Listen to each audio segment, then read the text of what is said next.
a string of tornadoes came through. And that day on the Weather Channel, they said, we don't advise this, but you need to see this footage coming out of Mississippi. And they climbed a water tower to watch the tornadoes. And so in the footage, there's 5 tornadoes that you can see small cells come through there. He said they climbed up. This old fire tower's on the edge of town. They climbed up, him and a buddy. He said they go up there and then the storm started rolling through. And he sits in the video, he might be crying a little bit in the corner. The other guy's filming. And Aaron said he sits down, he's praying to God, said, this is it.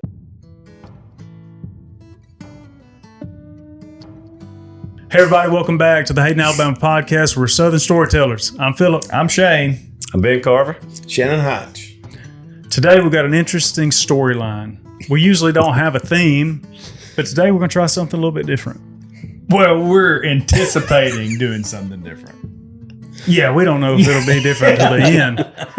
But today's theme is going to be the time before cell phones. And we're going to answer a question by the end of the show after we tell these stories.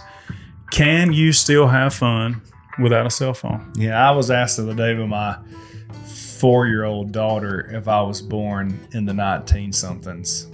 The 19-somethings. How did you respond? Yes, baby, I was born in the 19-somethings. With pride, I'm an 80s baby. I know what an 8-track is. I know what a CD is. Cassette tapes, we've got it all. Yeah, all of it. Yeah. I know what Well, I'm anxious to hear and take a little trip back in time to a day that was really sweet. Yeah, they were. And Ben's got our first story. Take off.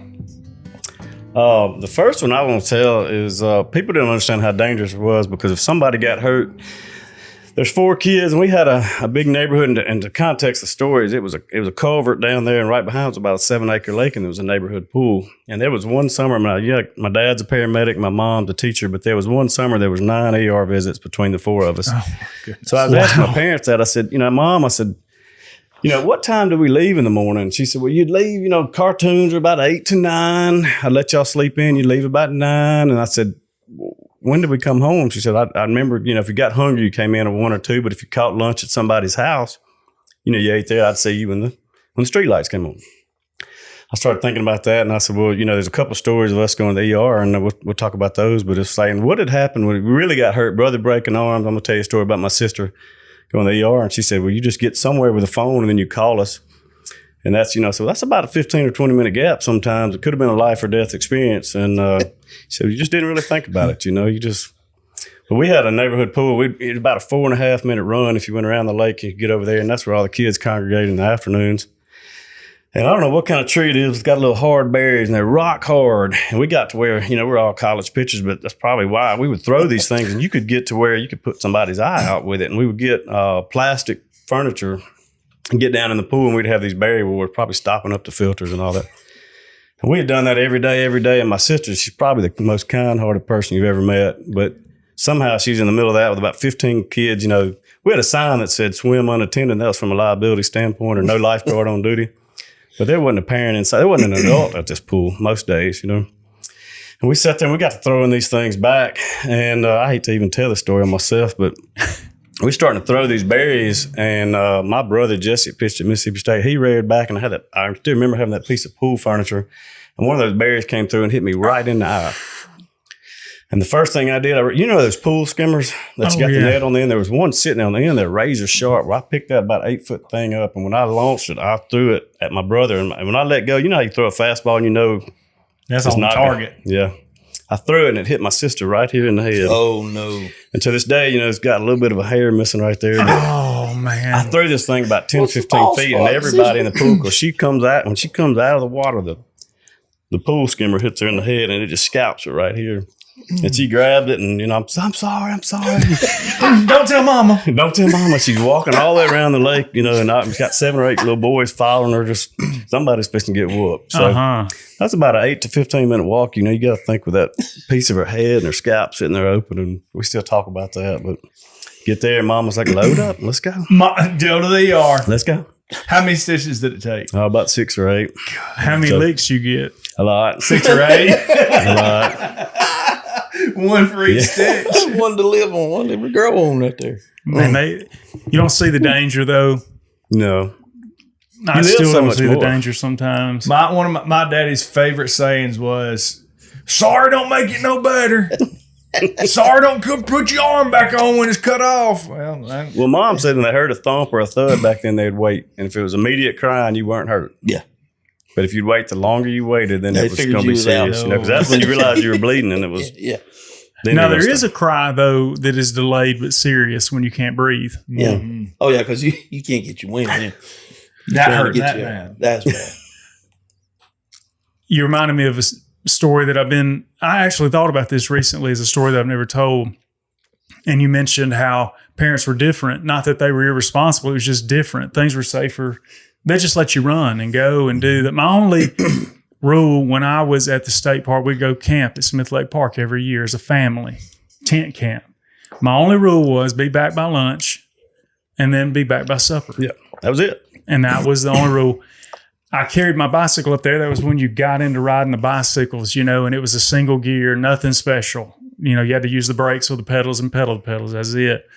But I had never been an only child. I didn't have people to race around with. And so I had not built up my lungs nor my legs to keep up with kids who were used to doing that. But I'm very competitive also. So I'm not going to be outdone. Well, I made friends with this little boy, and we're in single digits. I doubt we're even double digit age.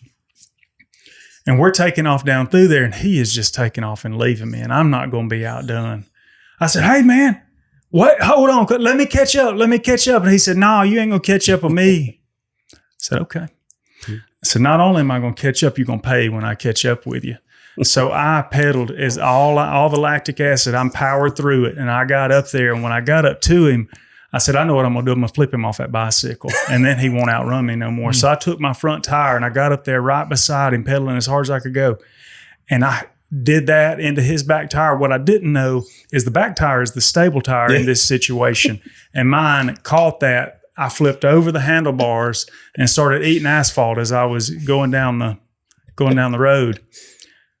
Never, ever, ever again have I been tempted to try to wreck somebody with a front tire or a bicycle or a motorcycle. I learned a valuable lesson that day. And I was fine with him going on and being the first one to the pool. I'd just be there as soon as I got all the rocks out of my skin. All of that makes me cringe. Yeah. There's nothing more volatile to your skin in the flesh of your body than asphalt or concrete. And right here in the palm of your hands. So this, where we grew up, was about a 45-degree angle. And we still talk about, my brothers could take a red rider wagon, and the handlebar would be your steering wheel. You remember that? Oh, and yeah. they could construct these ramps, and they would do that stuff. And I mean, just literally, we all probably still have scars from your hands. You would just eat it, because we lived on it. I mean, it was a hill. That's exactly where we live. Ain't no shocks on Red Rider either. No, sir. No. And then, they just, when you turn them, No they're turning. bumper pads. Yeah, they we turn. were in that last house. This is my brother broke his arm, the baby brother. And at that time, again, you just, me and a buddy were in there watching afternoon TV. And if he goes down, do you remember they didn't have bicycle brakes? What you had is you had to pedal backwards and you could slide your tire. With that end driveway, both the parents were gone to work, and that driveway was that slick concrete. And he and I were in there watching, and I can remember this like yesterday. He comes in, and Aaron said he goes down the hill. He's probably 8, 9 years old at the time. He said he goes and he looks down and his chain's off. He could have gone either side of this house and gone straight into the lake. But what he had in his mind was he's going to come down and slide sideways. And when he hit the house, y'all, I'm not kidding you, outside this wall right here, we felt, boom. My buddy said, what in the world? And this is when Saddam Hussein was going on. Shifted off the foundation. And it, boom, and he and I just sat there and we started looking at each other and said, something just hit the outside. This is the garage wall. We went out there, and I'm not kidding y'all. If this is his hand, the other hand is right. So his arm was completely, have you ever seen a truly completely broken arm? It's right here, and then his hand's right here. I didn't know what to do, so I just grabbed it, placed it back in, and we start walking.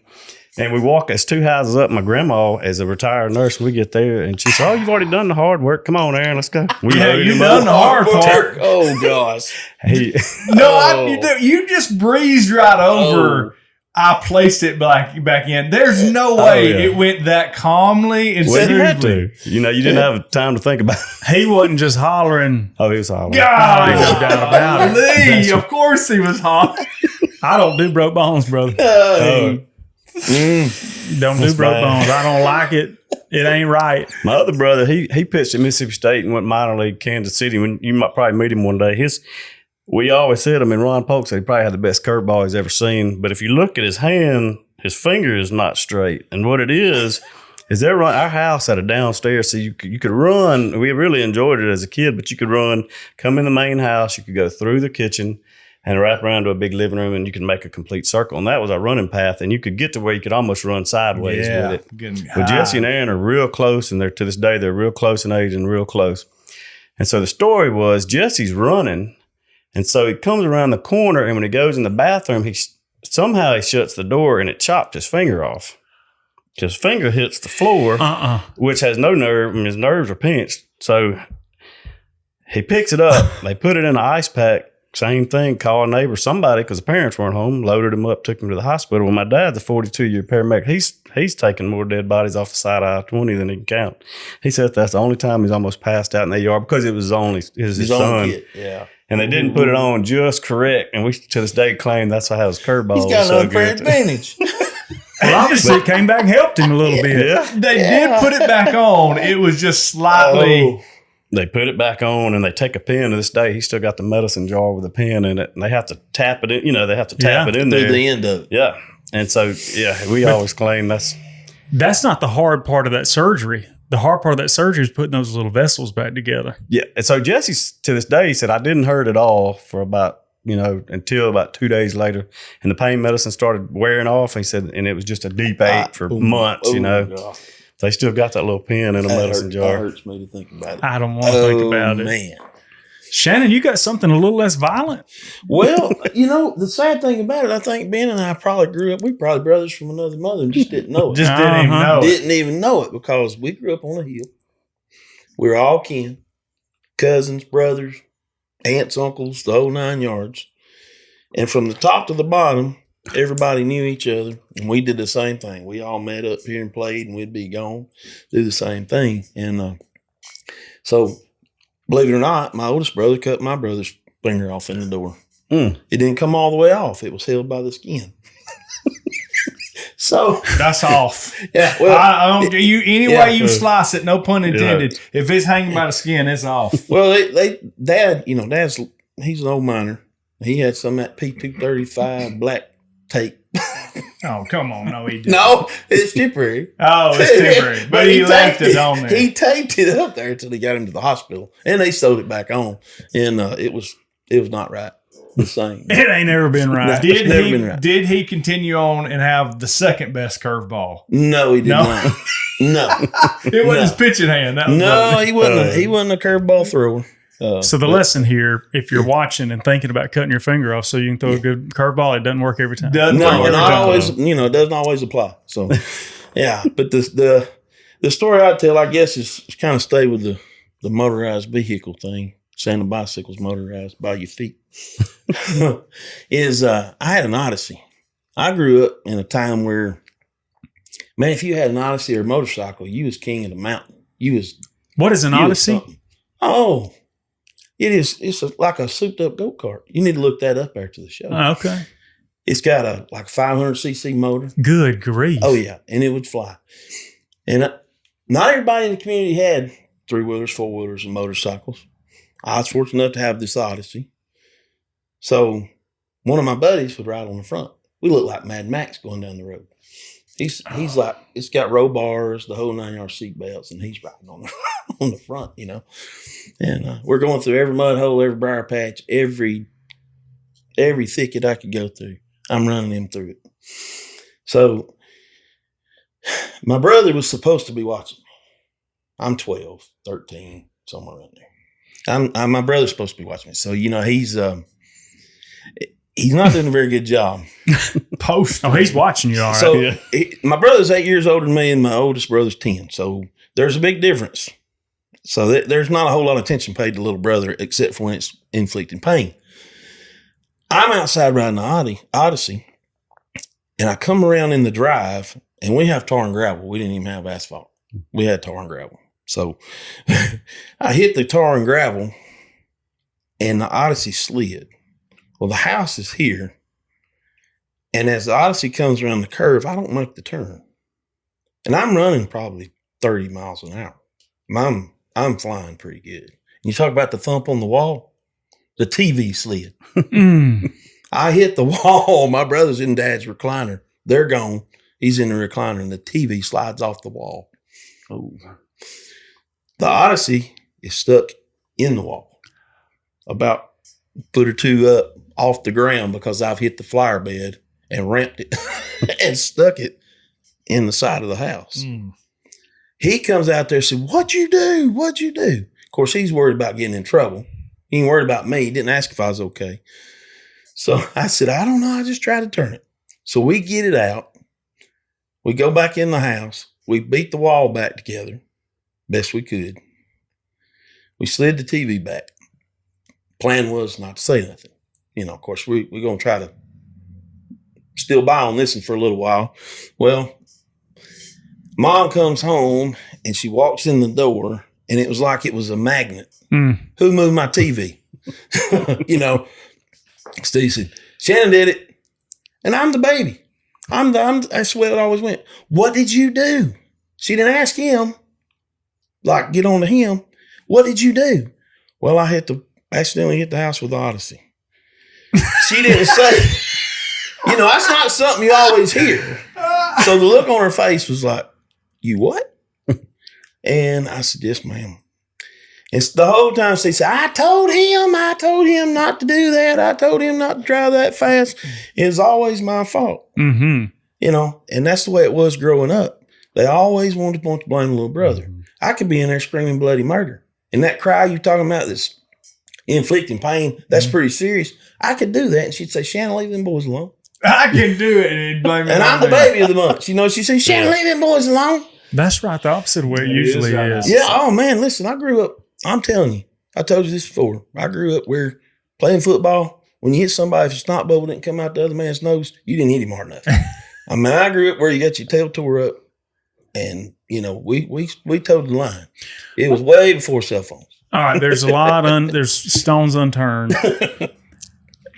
Did the sheetrock not blow out? I mean, what? Well, we didn't really we had wood, kind of Paneling. like this. Okay. Kind of, it was actually this style. Wasn't rough cut, but it was the same kind of planks.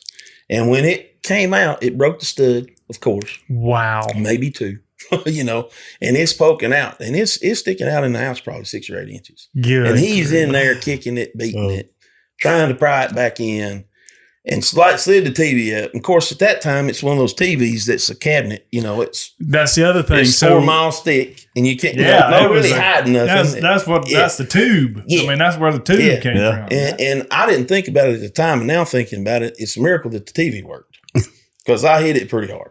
I mean, You'd have broke the TV, slid- though. yeah. You would have been in big Oh, yeah. trouble. Yeah, but if it had been one of these flat screens, it'd been done. But that big thing there, it just rolled across the floor. that's what I wanted to be clear on, because we have a younger audience that watches the show, and they're probably thinking, well, it's not that big of a deal to hit a flat screen and move it. No. Oh, It's no. inside It took 2 to 4 people to lift a TV back Oh, then. that's- It's Yeah. like moving a piano. Yeah, I mean, yeah. you got to Yeah, have this is help. a console TV, is That's what they right. called it back in the day. Did you guys know that the Hayden Alabama podcast has merchandise? And if you did know, did you know that we just dropped some new shirts? If you'd like to check them out, you can click on the link in the description or go to HaydenAlabamaPodcast.com and click on one of the shirts to check them out. So one thing I thought about a lot is the pecking order's not played out like it used to. So we had a sister, and there's pictures of us called man. a staircase. And my sister Yeah. is She's in charge. isn't that she was in charge? She was the And still dominant is. hand. She would headbutt you. To this day, my brother. So the staircase pictures is she's this tall. I'm exactly shoulder height. That was her secret Jesse's move, huh? Yeah, and she'd do it to this day. Jesse's shoulder height and Aaron's shoulder height. Now Sarah's, I'm gonna say Sarah's 5. We do an exact staircase. Sarah's shoulder height to me. I'm gonna say I'm 5'10", Jesse's 6 something, and Aaron the baby's 6'4", 6'5". So it's weird. It says what you have that pecking order growing up, and when you get into your 16, 18, 20s and your brothers, we physically fought so much that they start playing out, and you grab baby brother and go, you know, we fought so much that, you know, one time one of them's a D1 athlete and the other one's athletic, and Dad said, if you're going to fight, get the gloves on. That was it. They're 14-ounce boxing gloves. We lived on the main road in Star. I moved We're to brothers Starville. from another mother. I came home from Delta State, and there was 8 or 10 cars sitting in front of our house, which is right down from Main Street. So we're talking about the pecking order. Most of these kids don't know what it's like to physically fight. And I said, son, we didn't have the gun violence and stuff. We didn't even think about that kind of stuff. You just, if you want to fight somebody, you called him out and you're best friends next day. So that played out in the family. Well, Dad to get the gloves on. I got back from Delta State and I pulled up on a Friday, drove 200 miles and I have 6 or 8 cars. I think the house is on fire. I don't know what's going on. I get there and my brothers have gotten about that time. It's for the number 3 and 4 to figure out who's the strongest. And they're out there lick for lick. Whop. And this is in the middle of Starkville, downtown. Whop. One of them's got a broken nose. The other one's got a black eye. They're both bleeding out of their mouths. And I pulled up. I said, boy, stop. And they both, oh, thank you. How long y'all been fighting? About 15 minutes and we can't knock each other out. Wow. I said, what are y'all doing? They had a whole crowd. And I had, about the time, some people, man, I see your brothers fighting out in the yard. And I said, oh, gosh. I said, Dad said, get the gloves on. Because I was telling my son the other day, I said, y'all don't understand that you'd call a man out, if you didn't like a kid and there's 4 of us, and we call him the 5th carver. His name's Colin. But it would literally flow down here. Sarah would pick on me. I'd pick on the other one. He'd pick on, and then poor Colin just got beat up. As he said, I got beat up every day because somewhere in the line, somebody made somebody mad. We're just going to pass it down. Yeah. It's funny how you do that. I understand. The pecking order is a real deal. And to this, like you said, it carries on in life because my brother to this day won't let me live down some things that happened when we were kids. Yeah. We would visit my family in Indiana, Valparaiso, Indiana. Wonderful times. Loved going up there. My mom's sister lived in a house next to a big cornfield, had 2 or 3 neighbors, and they had a rope swing. We didn't have rope swings here. Didn't even know what a rope swing was. We got introduced to the rope swing. My brother is kind of middle of the pack. He wasn't the youngest of the cousins, but I was second to the oldest, and he was probably second or third from the youngest. We would go out there and we would get going on the rope swing, and again, the parents would just send us, just get out in the yard and go. We were all to ourselves, and it was 3 or 4 houses down from where my aunt lived. One day we got out there, and this was probably the first time we had really experienced the rope swing. And I got on it and I went back and forth 1 or 2 or 3 4 times. And man, that was fun. Well, Steven saw it, which is my brother. And he said, I got to try this out. He gets on the rope swing and you don't do anything small. If you're going to do it, you going big or going home. We from Hayden. We going to show out here. Mm-hmm. And he needed a little help. Big brother's there to help him. So I pull him as far back as I can go, as high as I can reach, and then I run and let him go. I'm running away from the tree. It did not register to me that he's going to follow back to the tree. And on a rope swing, you can be going one way, when the momentum shifts, you swing around, and he's facing that 40-inch oak tree, and he is approaching it at a high rate of speed with no way to stop himself because he couldn't reach the ground because he was too short. I was done. I was headed back away from him, still running, and I hear him he just starts hollering, and he face plants that oak tree. It was like the cartoons, like on Dennis the Menace, where you face plant and then you just fell backwards, straight backwards. I go running over to him. I look, there's tree bark just imprinted in his forehead. He didn't put his hands out. He didn't do nothing. I mean, he didn't know what to do. He just eats it. He took the lick right on the forehead. So I go over, look at him, and all the cousins gathering around him, and he's loopy. You can just tell his eyes are just spinning. He's got around. a concussion. He is concussed, no doubt. Looking back, I understand. I didn't know the symptoms of a concussion at that point in time. And I said, look, big guy, here's the deal. We're not leaving the rope swing. We're having too much fun. Yeah. I think you need to see a doctor. Somebody with brain more surgeon. Somebody with more medical sense than any of us here. So what we're going to do is we're going to send you back to the house. And he's steady, just, drowsy. And he said, which way's the house? Oh. And I just take him and I get him pointed. He pointed in the due south, partner. Just head due south. Just keep walking.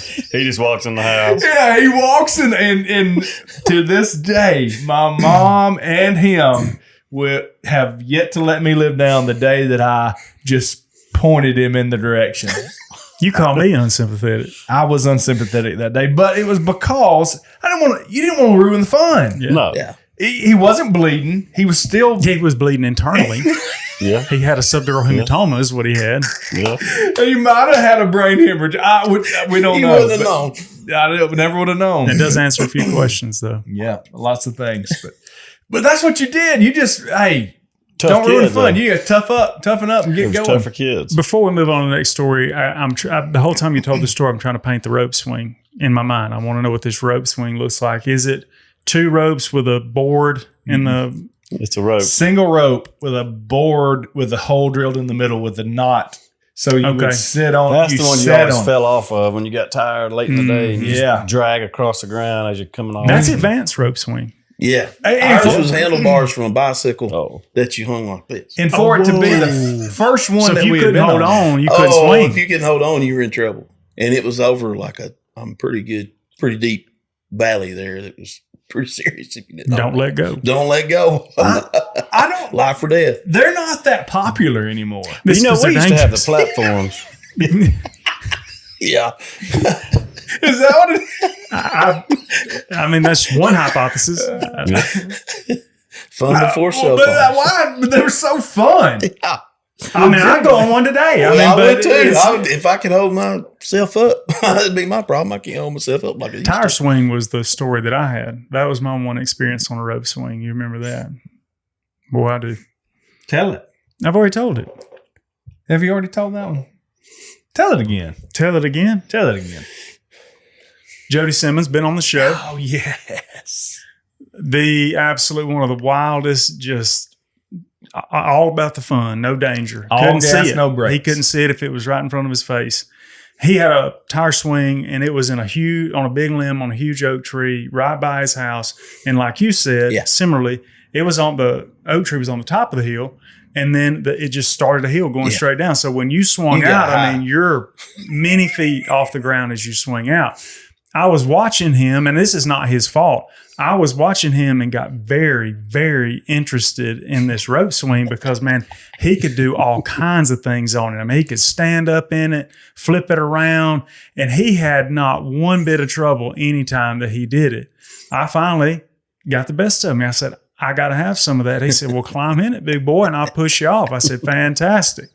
But I didn't want to do the what's that guy that does all the tricks? Evil Knievel. Knievel. I was not Evil Knievel. You know, I just wanted to ride the tire swing. I put legs through it. I'm holding over the tire, and my legs are through the tire. You got the picture. Yeah. He, just like you, maybe not to the extreme that you did. He didn't run the other direction, but he pulled me back as far as he could. And I mean, we're single digit age, and he just pushes. And it was so much fun for about 10 seconds because I was, whee, out. And then you started coming back. And I got to thinking about it. I don't think this tire's very far off the ground, but I was leaning back. Oh. So my booty is not up in that. My booty is below the tread. And the first thing that impacted was the oak root on my coccyx. My tailbone. It was the first thing. I felt like I had grabbed an electric fence or sat on an electric fence. I had a shock that ran up my spine into my brain, and I let out a yell that my mama could have heard 2 miles away. And he can't breathe. He's laughing. So, he loves that kind of humor, a little dark humor. If you get hurt, that's funny. He's going to laugh at you if you get hurt. Yeah. Man, I had to have him help me out of the tire swing. I thought I had broke my back. Yeah. No joke. And then, because I didn't want to tell my mama, I had to ride my bicycle back home. Oh. Oh, 2 miles on a bicycle, broke tailbone, and it hurt for 2 months. Mm. Every time I sat down, all I could think about was that tire swing. reminded. Guess how many times I rode it after that? I didn't know you and Big Lee had so much in common. Man, that was a bad day. I ain't never broke my tailbone. No, me either. I've made my children a tire swing when they got of that age. Yeah. Guess how high that tire swing was off the ground? 6 or 7 feet. Yes. Because you cut 2 No or 3 touching the kids on ground. there. Remember, it'd bring the branches down. move and the it- branch. They had to have help to get up in it because I did not There want was them no to dragging the experience ground. what I did that day. Are you in trouble? Well, we hope you're not. But just in case you are, we know a good lawyer. Whitney Island here in Hayden, Alabama has law services, or maybe if you're not from Hayden, I'm sure she'd be happy to hear from you. So check her out at islandlaw.com. We appreciate Whitney and her sponsoring the show. Y'all ever played Snake or Hubcap? See, there you go. That's growing up in Barney, Alabama. Tell us the premise, though. Give us the premise. All right, so you take a bicycle inner tube, you cut it, and you make a snake. You put a fishing line on it. You go out on a busy road, Yes. and let me tell you, you can have a ball. The best one we had was cemetery in front of the church I grew up in, which I should be ashamed of for doing this to this guy. He was a deacon in the church. He was on a cane, Oh, and he had his wife in the car. It's me and 3 or 4 other guys. We were hid behind the cedar tree, probably on top, in the graveyard there. We were hiding, and we go to sliding that thing, and it's dark, and it's just enough light from the church dusk to dawn light to see the snake. And here he comes. I pull it, and he backs up. I pull it. He does that 4 or 5 times. he gonna kill it. Hey, and this guy now, you just have to know this guy. He's running in the ditches and everything else anyway, but he has got over to the grass, and it is all we can do to keep from falling out behind this cedar tree laughing because there's black marks all the way across the road, So I pull it and I stop. He gets out. He's got his cane. He walks over there. Whack! Oh, one last go. No, the snake's tough. Oh, I pulled it. Oh, just ever And he so looked at his wife, slightly. he said, Shirley, it's the toughest snake I've ever seen. I can't kill it. So I had to hit it and run over it. It won't die. And about that time, we rolled out from behind the tree, and give it up. But that's the kind of stuff we played. We played hubcap. You could take a hubcap off of a car. They'd come down through the road, and you'd roll it beside them. Well, they'd pull over. They'd look 30 minutes for hubcap. Looking for their hubcap. Some of them may not even have hubcaps on their car. And when they realize that, y'all got me. Y'all got me. It's that kind of thing. oh, they give it up. They give it up because they realize, well, I don't even have hubcaps. Could you imagine the little old man in the car? There's an anaconda. I got him. I got Look him. at that anaconda. We're going to get that I one, got boy. him. We do it with a purse, too. Purse. Oh, Now, yeah. I've heard of purse. We do it with a purse, but the snake in the hubcap was. I had never was heard pretty of the good. hubcap thing. Oh, man, it was great. We but would, that makes total and it would sense go because ling, ling, ling, right down the road. nobody wanted to lose their No, hubcap. and they'd stop and look. And, of course, where I grew up, they wouldn't. The grass on the side of the road is pretty deep all the time. If someone loses a hubcap nowadays, it's plastic, and you'd never even know that it they was just go gone. buy them another set, But back in the day, when you had the old Ford pickup trucks with the nice metal hubcaps, you don't lose one of them. No. And they were, couldn't find it. you didn't have a whole lot of money to go buy one, so they're out there looking, and it's true that they would stop, and it's like it hit them. You'd see them, they'd be looking, and they'd go, Man. I don't even have hubcaps, and they've been looking for 30 minutes and didn't even realize it. What was your game?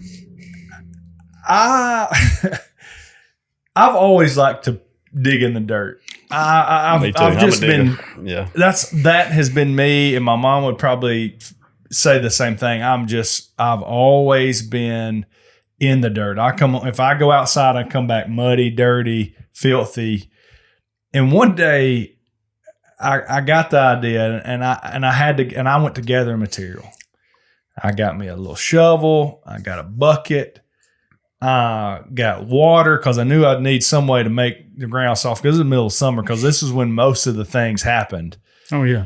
because you weren't in school, so you had to occupy yourself. And that's another thing I don't think a lot of kids understand is is you had to occupy yourself. You were in charge of that. Your parents did not plan play dates. Yep. They did not take you to the McWayne Center. Mhm. The library was very rarely seen. I didn't want to go to the library. I didn't anyway. want to go anyway. No.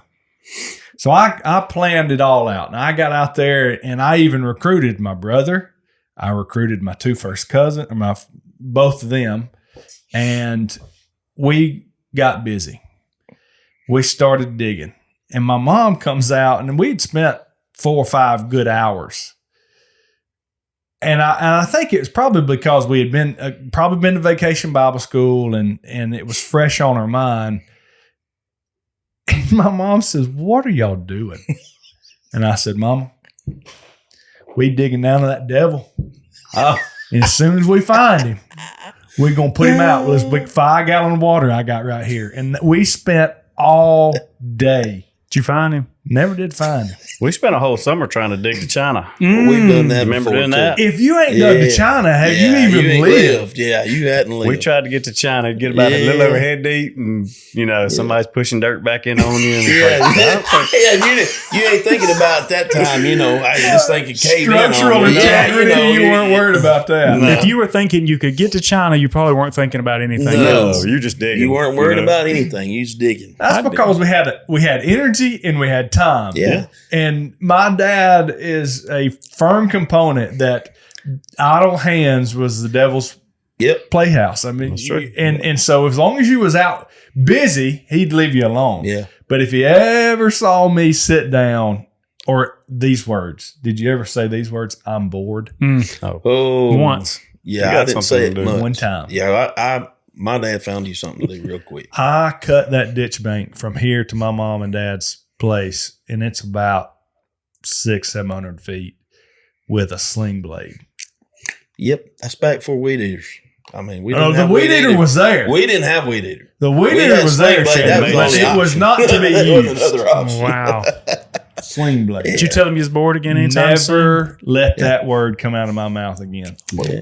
That's what I told my youngest. It's funny how those memories stick.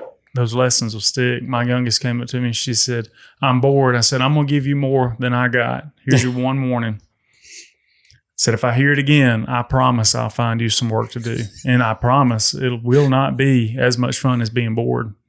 So it's your choice. But you tell me you're bored again, you fixing to find out." No problem. She heard it. She She believed understood it. that. Yeah. Yeah. I think we'd be missing something if we didn't at least have some deer story from Mississippi. Ben, can you give us one of your childhood deer stories from over there? Yeah, the first buck I'd ever killed was to preface this story. You got to know that kind of back in that day, if you saw a deer, you went after it, and everybody had seen this deer off the side of the road, and they came up with a plan, and they said we'd meet down, and we're going to turn the dogs loose, and we're going to see what happens. Kind of knew which way they were going to go, but if y'all grew up dog hunting, if you ever hear a single dog, and they had one, it was a buck dog, so they all broke out. And they put me on this stand called the stop sign. And so what it was about an 8-foot ladder went up to a stop sign. And if you moved on it, you'd have to sit there just motionless. And it was back. So people don't understand from a hunting standpoint for cell phones, you would get dropped off and they'll get you when it's over. Yeah. And I might be sitting there. I shot a deer one time that was 4.5 hours to drive. They were picking up dogs on the other side of the county. And a buck just happened, the biggest deer, 150-inch deer got killed. I just woke up and he's walking at me, that kind of stuff. You got dropped off and you got picked up later. Where we go, you stay here till we get back. Well, they dropped me off that morning. And then I would say one Big Tim and his son were sitting there. They were in the area, in the general vicinity, but they said, "Go get on the stop sign. Something's going to come through there." So he let me loose. And I'd say about an hour later, the action had taken off and you're just sitting there on the stop sign, just, trying to be quiet, and just as a kid, just amazed at squirrels. You'd watch a squirrel for an hour. And about that time, I heard a dog, 700 or 800 yards away. And I said, "That sounds like the buck dog." And about that time, he's about 125-inch deer, but in my mind, he is a giant. First time I've seen a buck live. He's coming down a gas line, and I remember I had a 30-30 with a scope on it. And he gets to about 50 yards where I realize I come out of the infatuation phase and I've got to shoot this thing. And I remember being green, and at this point, he's about 9 or 10 feet And this green. The first time I see Brown, I pull the trigger and I hit him right between the eyeballs. So this deer goes from a dead run to I literally see his horns had mud on them where he had back over his body. And so I was sitting there and I didn't know what to do because I don't think I've ever touched a deer right. You don't know whether to walk up to it, kick it. You didn't know to put a gun barrel to it. And so I did that, and about another 30 minutes went by, and I think I sat on the deer for a while, and I walked out. And I look up this, you just imagine a long gravel road and there's a gate up there. And I look up and I thought it was my dad or somebody picking me up. It was an officer of the law that had been called. And I just remember seeing him sitting there. And it's probably about 400, 500 yards. I'm like, I killed him. He's a giant. I got him. Biggest deer I've ever got. And I can see Big Tim and his son at about 250 yards in the sage. And he's going, get down. As a little kid, I'm going, what? And I could just see somebody about 400, 500 yards top of the hill at the gate. And that's, I was expecting somebody from that. And to this day, Tim said he's sitting there and about 150 yards behind him, the officer of the law, standing there, and he can hear him on the bullhorn, said, son, come out with your hands open. I'm like, I killed him. And Tim's looking at me going, go. And finally, after about 30 seconds, I said, uh-oh. Ran back in the woods, and ladies get picked up an hour later somewhere, and we got the deer out of there, and he was just a local officer, heard a shot. I got a shot called, He's coming to investigate. First deer. So you see that deer on if you ever see the deer, I'll bring it over here. You put his finger right here between he's got a 30-30 bullet hole between his eyeballs. There's pictures of me holding the deer. Sometimes he's a 14-inch in. Sometimes he's 29 inches. That's what I was going to ask. I was rattling with the horns, He's about a 130-inch deer on the wall, but I got pictures of him just those lessons you learn as first a kid. buck, and I was hooked from then on. That's a good first buck, buddy. That is a good first one. We had went similarly, planned the drive, and you, like you said, there's some places you didn't have permission, but nobody really told you couldn't. Right. And I was the youngest one, so they knew if I were to get confronted, I would have probably been the least reprimanded. And they sent me up the holler to this place, and they said, now, if one comes by, if you kill it, make sure it's a good one, because we're going to have to drag it like... We call that one shot, one kill. Yeah, make sure it's a good one. And I had made my way into the spot, and no cell phones. I was guessing as to where I was supposed to be. And I walked up to this rock bluff, and I sat down before, because I knew they were going to be coming from that direction. And I thought, well, I'm too close to the rock bluff, but I'm not turning around and going back the other way, because I'm just here. I'm gonna sit down. So I sat down, and I sat down in the only place where I thought a deer could come through naturally. And they wasn't going to jump off the bluff. They'd have to walk down at this location. So I sat down there, and I'm ready. And I hear them kind of start to drive, and not long after that, I see movement. Well, here comes a deer. And in my mind, it was the biggest deer I'd ever seen in my life. It was a mammoth. And just as you just said, I get my gun up, and I'm more than likely carrying a 30-30 with a scope as well. I get my gun up, I cock it back, I see Brown, boom, I shoot it. He comes rolling down the hill. I go running over there, and I look. It's a cow horn spike. Alabama 11 point. Oh, 11 point, buddy. I thought, man, I'm going to get really ribbed for this one. So I go back, and of course, I meet him at the road. I go back to the road, and I meet him. He said, well, man, did you shoot? I said, yeah, I killed him. It was a good one. Oh, yeah, it's a good one. Biggest one I've ever seen. biggest deer I've ever seen. We go back over there, and I mean, my uncle just berated me the entire time we're dragging that thing 300 yards through the wood. I told you to kill a good one. If you wasn't a word, and I said, boy, I just shot. I saw Brown. I said, that's the last time you send me over here, though, won't it? I got a little turkey story. It's here recent.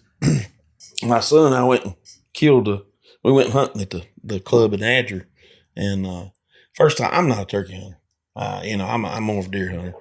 Cruz, that boy of mine, he's a turkey hunter, and he does all the calling.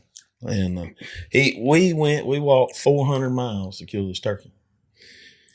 That morning, we went out on the power line, and that gobbler had come down the edge of the power line and got over a little lip there. So Cruz says, "We're gonna belly crawl, Dad." I said, "We'll get down and belly crawl." I'm like, "Okay."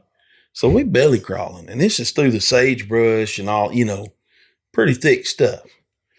And we crawling right up to the edge, and we hear that turkey, boom, and he's just, and we can't see him yet, but we can hear him. And all of a sudden, Cruz makes this noise. Ah!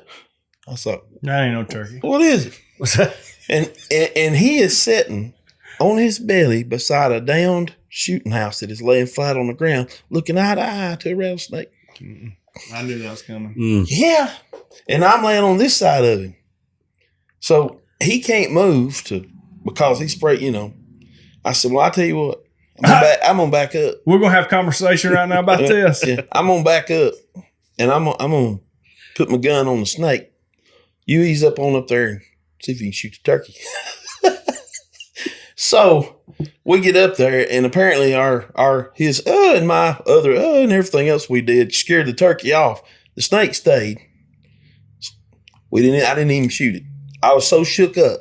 I couldn't believe when I left there that I didn't shoot that snake. I let the snake lay it because it just tore me up, him both, because he was 3 feet away from me. Ooh. Was he coiled up? Oh yeah, he was ready. Was he rattling? Prepared. No, that's the only thing he didn't do. He didn't rattle, so that's why we felt like we might could slide away and kind of get away from him. But I think if we had bumped that shooting house, that wood laying there, I think it'd have been another story. But you've been bit in the face. Oh man, and we were like I said, we walked a long way, and it's cell phone wasn't happy because there's no service in Adler, Alabama, not where we were at, and I'd had to drag him out, and I couldn't have done it. I don't know what we'd have done. So it makes you think. You get out there in that woods like that. As a daddy now, as a kid, I didn't think about that. Riding motorcycles, I'd do everything crazy. You wouldn't think about it. Now I think about that stuff. And but yeah, we had an encounter, close encounter. He's probably 4.5 foot snake, 4 foot snake. I don't like snakes. Neither. I don't mind. I mean, I ain't gonna. But I've said it before on the show. I ain't gonna hunt one down and shake its hand. Like I ain't. No. But if I see one, it's like, okay, there's a snake. Yeah, I don't like them. One of my brothers a string of tornadoes came through. And that day on the Weather Channel, they said, we don't advise this, but you need to see this footage coming out of Mississippi. And they climbed a water tower to watch the tornadoes. And so in the footage, there's 5 tornadoes that you see small cells come through there. He said they climbed up. This old fire tower's on the edge of town. They climbed up, him and a buddy. He said they go up there and then the storm started rolling through. And he sits in the video, he might be crying a little bit in the corner. The other guy's filming. And Aaron said he sits down, he's praying to God, said, this is it. He said the fire tower, if you know how tall they are, they're just tweaking and cracking. It had hit so much that it pulled about every third board off. And they're coming down, it's missing boards. You look down in the video, you can YouTube fire tower tornado. And it's got about 4 or 5 massive pines that are uprooted, and every one of them fell around. If any one of them would have hit that fire tower. No. How? Okay. He just decided to climb. He decided to film the tornadoes coming through.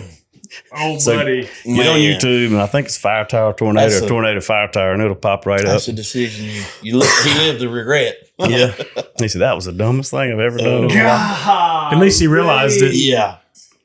Probably won't do it again. Made the choice. I thought maybe he just was like working or. No, him and his buddy climbed up there. I don't think we're talking about development of kids. I don't think kids' brains are fully developed at 16, 17 years old. No. But he said it was ripping the board out of it, and to hear the nails getting ripped and trees are getting uprooted. And so he was on the Weather Channel. The Lord was the only thing that kept him. He had something for him to do later. And I hope he realizes that. Shannon, give us one from, you said you were 10 years older than us. Yeah. Give us one of your childhood stories. Take us back. Yeah, I'll tell you one about my dad. We grew up, Dad was much of a man. He was boxing gloves. That was his. Them two older boys get out there and they'd go at it. And if they didn't solve it, he'd get in the middle of them and help them solve it. They'd all figure it out in the front yard. Yeah. As a family. Of course, it's on the hill with the family, and we're all out there together. But Dad was one that didn't put up with any bull. He didn't tolerate a whole lot. Good man, salt of the earth, good godly man, but he didn't tolerate a whole lot. So he buys me a car, and it's a hot rod, 76 Ford Torino. Got a souped up motor. We bought it from one of our neighbors, and man, I thought I was the big deal. Had a friend of mine in the car. I was trying to show out, So I go down this road called Pisgah Highway to Pisgah Church, and it's got a gravel parking lot. Yeah. So I get in the middle of that gravel parking lot and I go around and around. I'm doing donuts and I'm slinging every bit of that gravel out of the parking lot. I didn't realize it, but my buddy gave the neighbor a sign when we left and I didn't know it. This was no cell phones, no nothing. So I'm not thinking anybody, we didn't even have a phone at our house at that time, inside the house. So I didn't even think about a phone or anybody seen anything. So I get home. Dad he worked night shift in the mines and then he built cabinets during the day. So he's sitting there that evening. Mother's cooked him supper. He's getting ready to take him a little nap before he goes to work that night. And he's sitting there and he don't say a word when I walk in. And I'm like, something never crossed my mind. So we're eating and he picks up a pencil. And he just takes a piece of paper and a pad and a pencil. And he just starts going around and around. Doesn't say a word. Around and around. And there you go. My brain wasn't very developed because I didn't pick up on it for a little while. And he said, "You know what this is, boy?" No. And about the time I got no out of my mouth, it hit me. Ooh, that's me doing donuts. He said, "That's you doing donuts in Pisgah Church's parking lot." He said, "You know what this is?" I said, "No, sir." He said, "That's you raking every bit of it back straight." This parking lot was not small. I raked every bit of it with a 2-foot wide rake back straight. And I went and apologized to the neighbor for what my buddy had done on the way out of the parking lot. So there was a picture of Jesus there for just a minute, right? Yes. Oh, yeah. Right. Bending down, right in the sand. Oh, yeah. And he's just circling that thing around, and I guess I was slow. I guess I may not have wanted to see what I was seeing. Yeah. You think, and then once I said, no, it's like hit me and a lump jumps up in my throat. I'm like, oh, Lord. Oh, Lord. Rake them back down. Yeah, rake them back down. You're talking about dumb things in vehicles. Yeah. My grandfather was from the old school. Grace, not given out very much. Not handed out regular. I mean, I'm not saying it wasn't handed out, but it wasn't regular.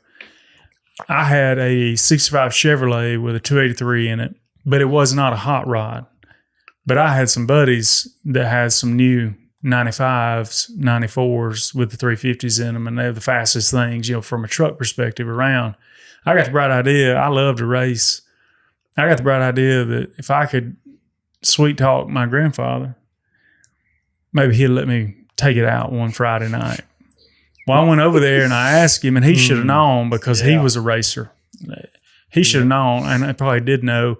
I said, "Can I take your truck out tonight?" He said, "What are you going to do?" And I said, "Well, I got 2 other buddies, and we're going to go get something to eat, hang out, and then come back." And he said, "If you'll wash that truck, you can drive it." Yes, sir. So I filled up a bucket, dish soap, rag, and I shined that bad boy up, and he come out there and he looked at it and he said, "All right, here's the keys. Be smart." He said, "Yes, sir." First thing I did after I picked up them other two boys, I love to burn the tires off the back of them. Man, you got to That's what I love, the sound of a burning tire. And I knew that one would because it had a 350 in it. There's a spot down here. There used to be an old garage and a pit stop gas station. What you got to know about that one spot is there's a huge culvert and creek that runs right there.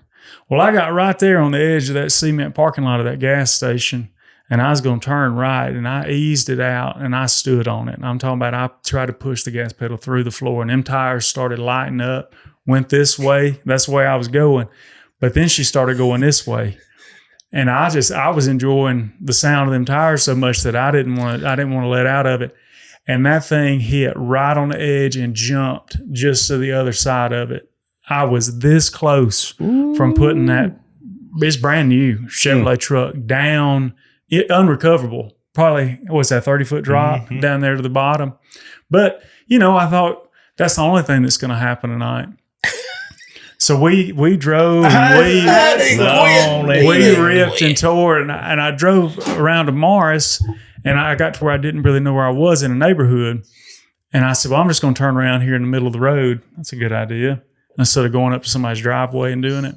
I turned that thing, and when I made the loop and went to reverse so that I could get back straight again, I backed that thing smooth off a ditch. And the only thing that hit the ground was the bumper. Oh. I said, oh my goodness. Well, I pulled it up and we got out there and looked. It looks fine. I don't think there's anything. So I said, that's it. I'm taking y'all home and I'm headed to the house. 2 times is good. Yep. The third time I know would be the charm. And parked the truck in the garage, gave him the keys back, the next day. Never know. 2 days later, he called me. He said, come over here to the house real quick. I done forgot all about it. And he said, tell me what you did in my truck the other night. I said, we did exactly what you said. I said I was going to do. We went, rode around, had a good time. And he said, Don't know how much. Did you burn them tires, any? What are you talking about? You burn them tires in it. Well, one thing you learn is that them tires, when they get hot, slings little specks of rubber all up on the thing. And I said, I may have got on it one time. He said, okay. This bumper right here is real rubbed, real clean right here on the bottom, but it ain't like that anywhere else. You didn't wash up under the bumper, but this right here is pretty, and it looks like it's a little bit crooked. Did you hit something? Oh, busted. In my mind, I was thinking, how do you know all this? Yes. They know all this. Because they've done lived all this. They've done it. And I really thought, no grace. I was expecting for him just to wear me out as a 16-year-old boy right there, take his belt off and wear me out. I mean, I wouldn't have flinched about it. But he just patted me on the shoulder and he said, the next time you take my truck out, you need to treat it like it's yours and not somebody else's. He taught you a valuable lesson. Yeah. And that was it. Yeah. I walked out of there just waiting. Every step I was listening for him to recant. I was listening for that bell to come through the loose. The But problem sometimes was you get grace. You was treating it like it was yours. Yeah. I guess. Treating it like I stole it is what I was treating it That's like. what I did. I thought burning the tires off was a normal thing until I had to start paying for them. That's right. When you start paying for them and doing all that, then you change your story then. Daddy had a Yamaha Big Bear. Y'all remember them? Oh, yeah. 95. He loved it. It was his pride and joy. It was one of those 4-wheel drive, Hunter Green. Let's just describe it. It had the winch in the front, and it was top The of the Mac line. Daddy. And you couldn't stop them. And that you couldn't, and I learned that. You can't. And I took it over here in this creek bottom, and I was going squirrel hunting one day, and Daddy had if he told me once, he told me 100 times, do not get this in a situation where you're going to lose control of it. Well, I wasn't. I was going slow, and I was meandering through there, and I was squirrel hunting, having a big time. And anything around Blount County, those of you that aren't from here or haven't ever seen Blount County, there's not a flat spot really anywhere. Everything's on a hill, everything. And I was going up the hill, and I was running trees down. I mean, why not? Because you just said it. You couldn't stop it. It was all-wheel, four-wheel drive all the time. It never come out of four-wheel drive. Well, I saw a sapling about 3 inches around, and I said, let's just run over that. That ain't no big deal. Well, when that front left tire hit it, it just continued on over. And it's laying on its back. Not how you want it to be. I'm by myself. And it's heavy. It's real heavy. But the last person I'm calling or seeking help from is Walt Thomas. In my mind, I immediately go into MacGyver mode. What can I do to get this four-wheeler back on the correct side and my dad not know anything is taking place? So I formulate a plan. I find me a dead tree that was down that was still sturdy enough, and I make me a cantilever and I lever it over and I get it upright. And I thought, man, I have saved the day. I didn't have to call Daddy. Now, I knew enough to let it sit and let the oil get back in, and I knew just enough to be dangerous. So I ride the old boy home. No squirrel hunting now. I'm through squirrel hunting. Yeah. Thankfully. So I get it back home. I park it in the basement because he kept it in it was not to be left outside. Turn the gas off because you didn't want the gas smell in the basement. You know, all the things. I did everything like I was supposed to do. Deep sigh of relief. I'm scot-free. 2 or 3 days later, he hollers at me. "Hey, come down here for a minute." I checked out. No problem. Okay, what does he need? He needs me to help him move something or whatever. So I come on down, and he's standing by the four-wheeler, and I think, that's not good. And he points to the right brake. Oh. And I didn't even, I don't know how I did not realize, but the right brake is angled straight down. He said, you got any idea how this brake might have left its original position is now Gravity, facing? Daddy. It's heavy. It's gravity wave. Something had come through from the northern lights or something. I said, "Yes, sir." He said, "You turned the four-wheeler over, didn't you?" I said, "Yes, sir." And just like you, I thought, it's over with. I will never ride the four-wheeler again because I probably won't have a rear end to sit on. And he said, "I've got one question. How did you get it turned back over?" He's been your friend at that point. I said, at that point in time, I said, okay, he's more impressed that I got it back upright than he's upset that I turned it over. Yeah.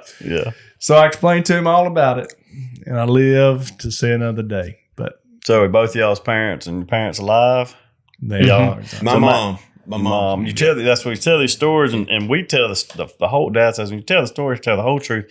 He knew all this was going on under their watch, especially through the high school years. But he said, we'd hear about it 3 or 4 months later. But there was a time. He's my best friend. Go there every morning. Godly man, do Bible study and drink coffee, and we tell these stories. And he's, when was all this happening? And I was like, That's it was what Mom just and another. Dad would say. So Well, Dad- what are you talking about? Dad had retired 8 to 5 as a fire investigator and gone back. Terry and these guys, come on, we got an old man's group. He went back to shift work.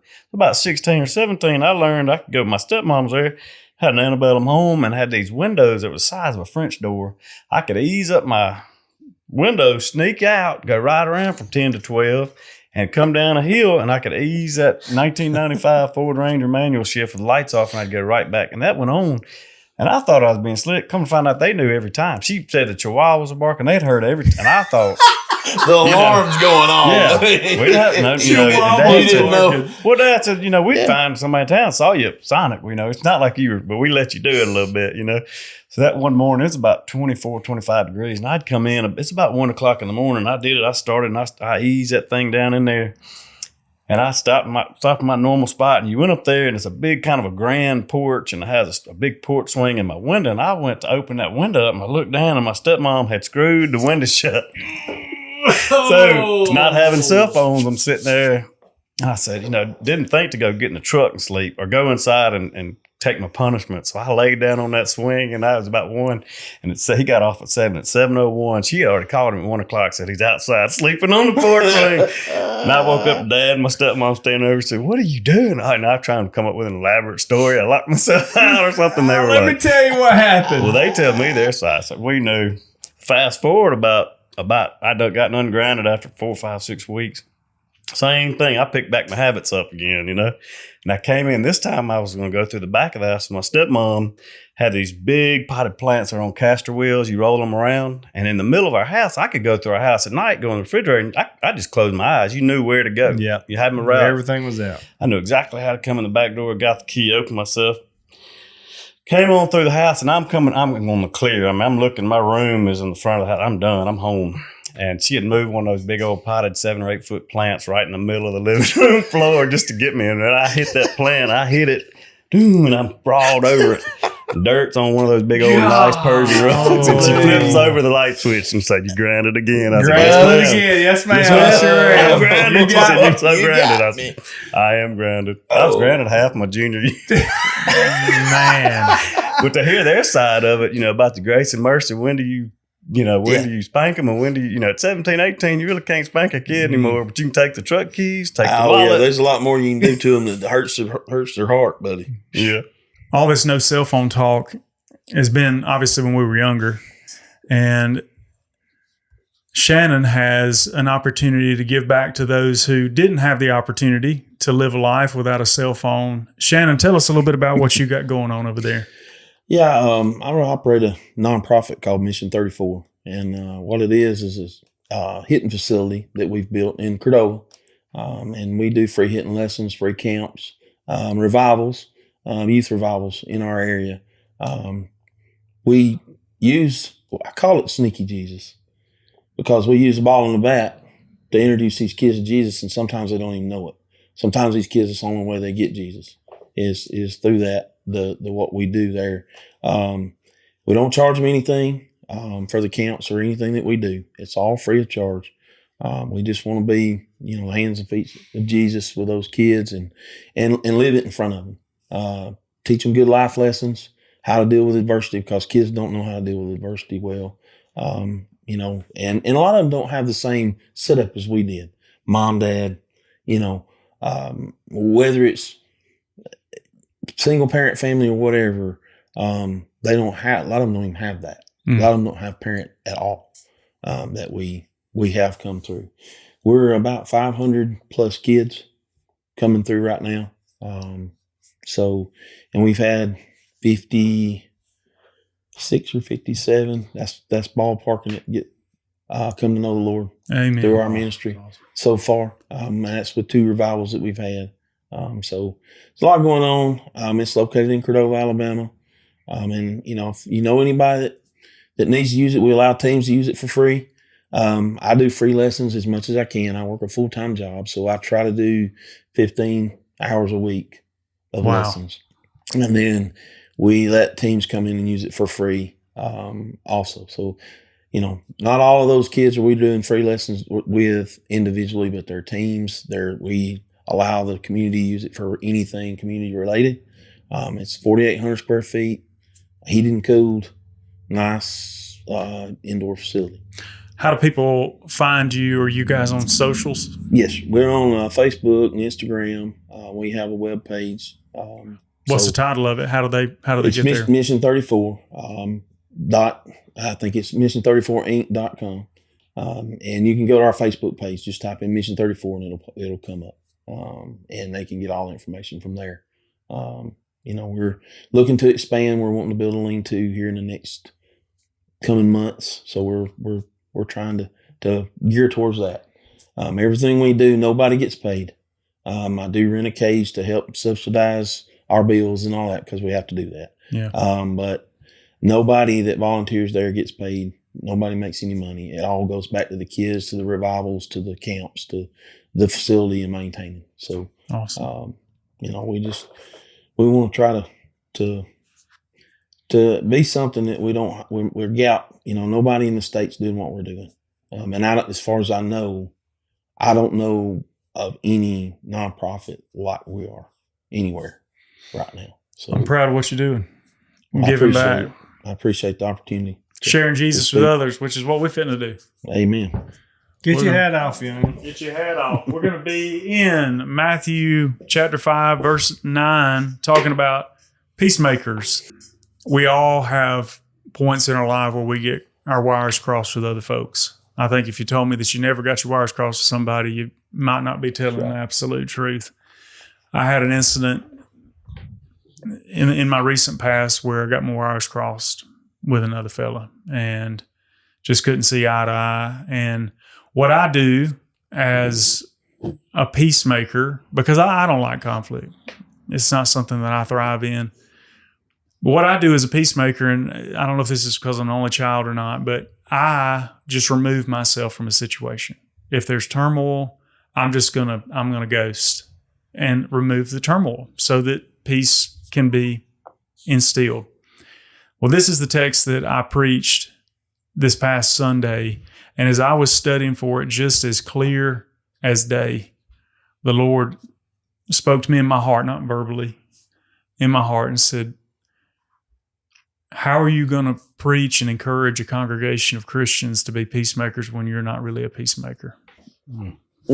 And recalled the situation in my mind as clear as day. But again, I wasn't seeking to be turmoil or strife. I was just removing. That is not peacemaking. That is peace hoping. And I tell you, man, he convicted me. The guy convicted me and said, you need to be a peacemaker if you're going to encourage people to do this.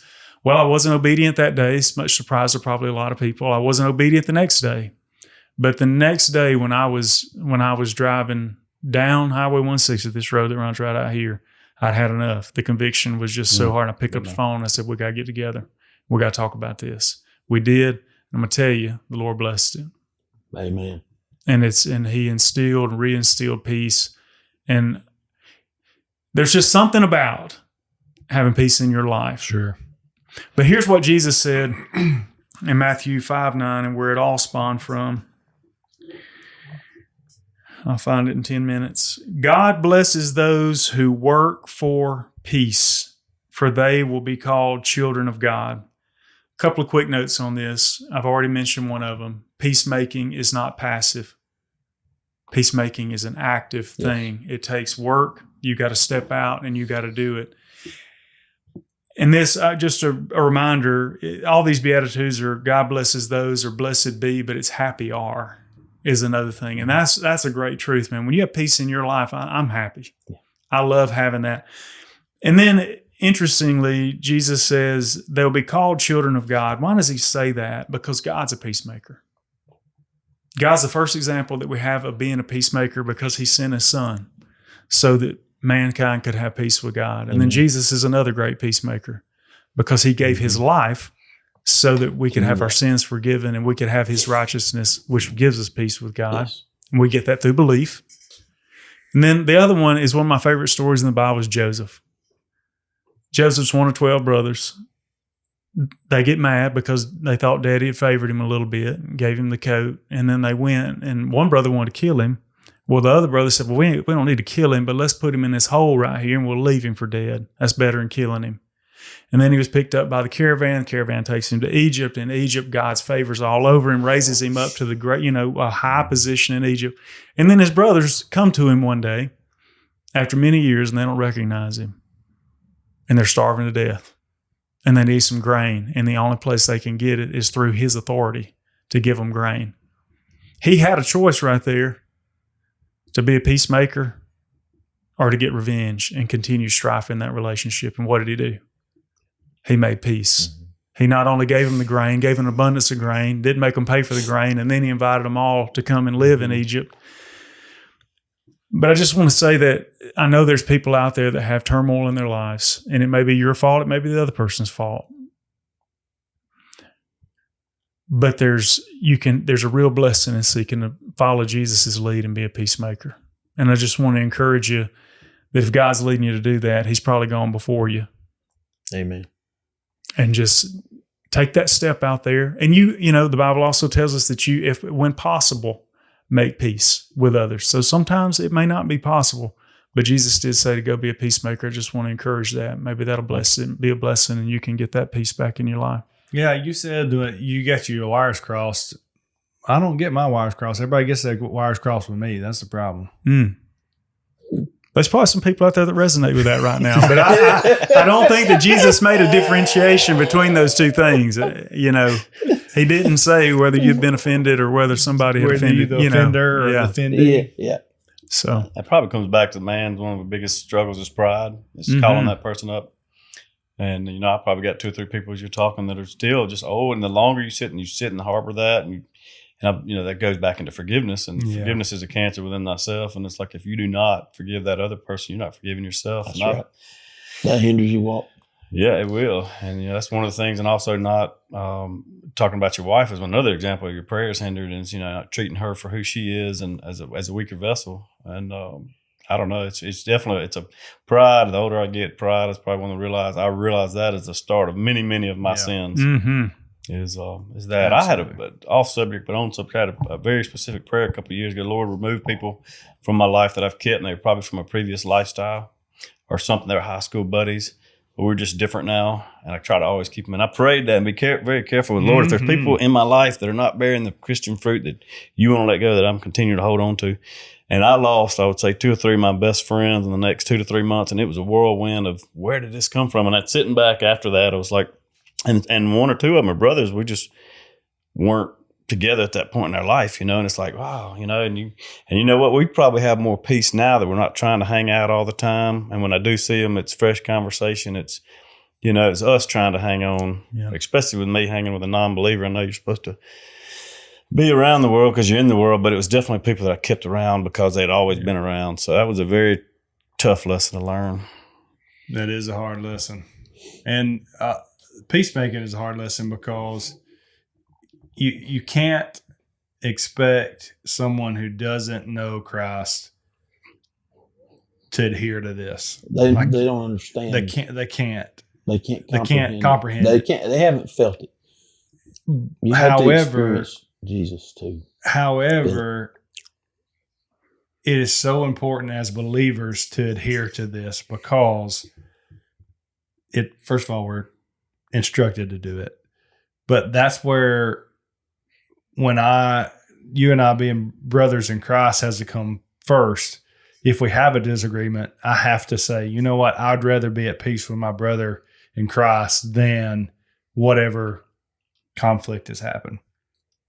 Sometimes it's unavoidable. I mean, there are times when, again, the Bible says to live peaceably with all men as much as possible. Yeah. There'll be times when it's just impossible, but as believers, man, just really lean on that. But don't expect for someone who's a non-believer not to adhere to this. It's just, it just may not happen. Well, let me give one other thing, and we'll wrap it up. Just a thought through my mind as you was talking about that. Maybe they wouldn't if they're not a believer. Well, obviously they don't believe in Jesus. Why would they believe in following what he said? I mean, that's logical. I get that. But you following Jesus and doing something so that example contrary to the way the world acts may open their eyes, and the Holy Spirit may use that to go, there's a better way right here. So that, so to that point, it's not an excuse, right? I can't use that as an excuse. Oh, you're not a believer. I'm not going to make peace with that. Can't do that. No, you got to make the effort. I think I guess a lot to do with the striving. Yes. As a Christian, you have to strive to do the things that Jesus wants us to do. Whether it's successful with the folks outside of that don't believe, and that's something that's to be seen. But you, Philip, may be able to touch somebody that I can't, and you're not saying whether he's a believer or not, she's a believer or not. If you don't try, you don't strive to touch them, you may their boat may be installed together, and and I think that there's certain people that each of us can touch. Absolutely. Can't. God's called us all. He's going before us. That's what we got to remember. Yep. We got to allow him to. Yeah. That's what I have struggled with that in the past, and allowing. I tried to do instead of allowing God to work. It's like with our facility. I'll say this. The first time we were planning to build it, it fell through because Shannon was in control. Second time, I had fully, that's the first thing in my life that I ever truly given to God and said, all right, Lord, this is yours. And the doors started opening and the financing came and no trouble. I have not worried about money one time during this whole thing. We've been in this building over a year and I've been doing this for 8 years. So this is the first time that I've never had to worry about money with anything I've ever done in my whole life. And it reaffirmed. And that's why I say it is because if it works for me, it'll work for anybody. Amen. He don't pick and choose who he works for. So if I can give it to him and he works in the way he has with us, he'll do it for anybody. Amen. It's available for everybody.